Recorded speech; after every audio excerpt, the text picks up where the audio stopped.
Simon here, and welcome to the Toronto Real Estate Market Report for July 2021. Interesting month. Would like to give you a little bit of an insight what was going on the market in July, what the market is looking like right now in the month of August, and what kind of fall is predicted for us next month, starting September. So let's begin. Let's dive into the numbers. And the first thing I want to address is many people are looking at the news, they're looking at newspapers, and they're reading that the market is slowing down. So why isn't the price of the properties being sold coming down as well? So let's dissect that, and yeah, let's begin. So let's start with the fact that the market did slow down quite a bit. Actually, since March, there was a major slowdown in sales. So from March this year, in July, there were less 40% sales happening in the month of July.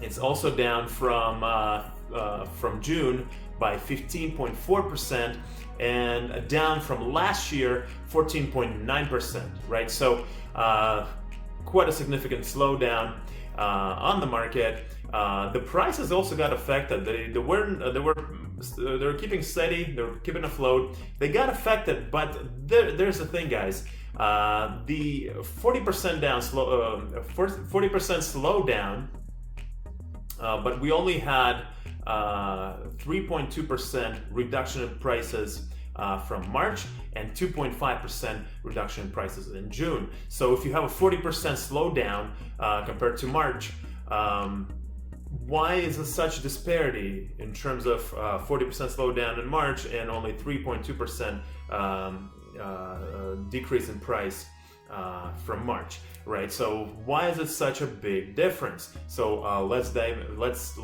figure out what was going on. And the main thing that happened in July is not only the fact that there's less demand right now, because let's face it, it's July. July and August are pretty slow months anyway, and plus the province is opening up right now. We're seeing a little bit more patios opening up, so people want to spend time outside, understandably so. We were cooped up at home for a year and a half, but also with that, there's less listings. So it all comes down to a supply and demand principle, right? So you have supply that is very, very limited right now, and also the reduced demand. So what happens is that the prices more or less evening themselves out. That said, if we're looking at the year-over-year data, it's still not that bad, right? Because historically, if we were comparing it to a regular July from 5 years ago, it's still a pretty busy month. Last year we had a very weird, unprecedented market where July and August were very, very, very busy, and so we kind of came to this July, which resembles more or less a normal month.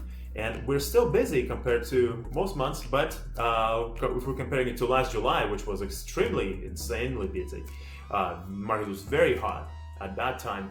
No wonder we have less sales year over year. So let's dive into, let's take a look at, I want to take a look at declined activity, sales activity, and how the prices are looking year over year compared to last July. So for example, detached homes went down in sales by 26.4% compared to last June, but they improved in price by 21.7%. Semis went down 18.5%, but they increased in price by 12.2%. And finally, townhomes went down in sales by 8.2%, but increased by 15.9% in price, right? So you know what I mean? The market is slower. It doesn't mean that it is slow. So this was probably the main takeaway of this video, of this market report. It's just because it shows slower, it doesn't mean that it is a slow market. It's pretty busy. All my colleagues are pretty busy right now.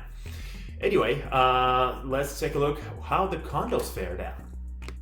The condo market, which was very slow last year, is making a comeback this year. So this is the only asset class where the sales didn't slow down. In fact, they increased in sales. And you know, there was quite a room to increase in sales year over year, especially just because much less condos were selling than usual last year, and condos did pretty well. Condos increased in sales activity by 8.2%, and now the average in the GTA, not just Toronto, but in the GTA, we're looking at $674,490.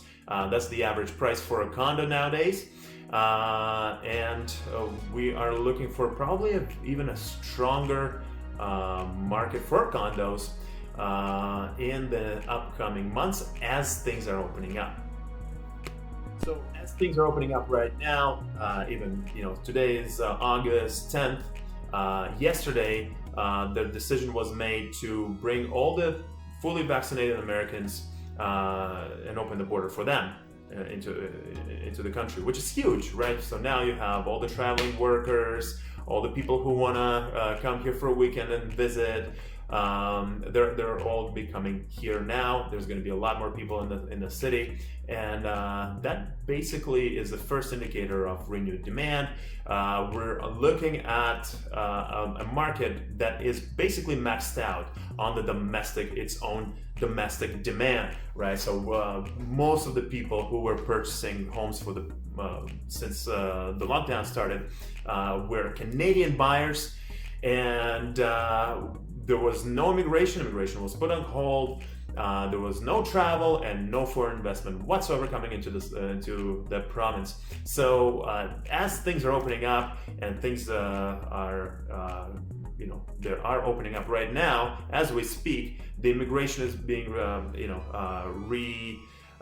restarted, I guess, again. So we're looking at a market where more people coming to the city, more people come to the GTA than anywhere else in Canada, really. So most of these immigrants will settle in the GTA and will start buying homes, basically renewing that demand for the market to keep expanding. And I wish I had a crystal ball, but it seems to me that this fall looks like it's going to be very busy. The market is continuing growing, and this is just quiet before the storm. I don't want to, probably not the best term to put it, but it's definitely quiet right now. It should get busier as we go along. More listings will be making to the market, with more buyers coming back to the market as well. So anyway, this is my report for you guys. If you want, I have a more detailed report with infographics on my blog. I put it down in the description below. Please check it out. Let me know what you think, and I hope you find it useful. Have a fantastic week and weekend. Let me know if you have any questions, and that's it for now. Take care, guys.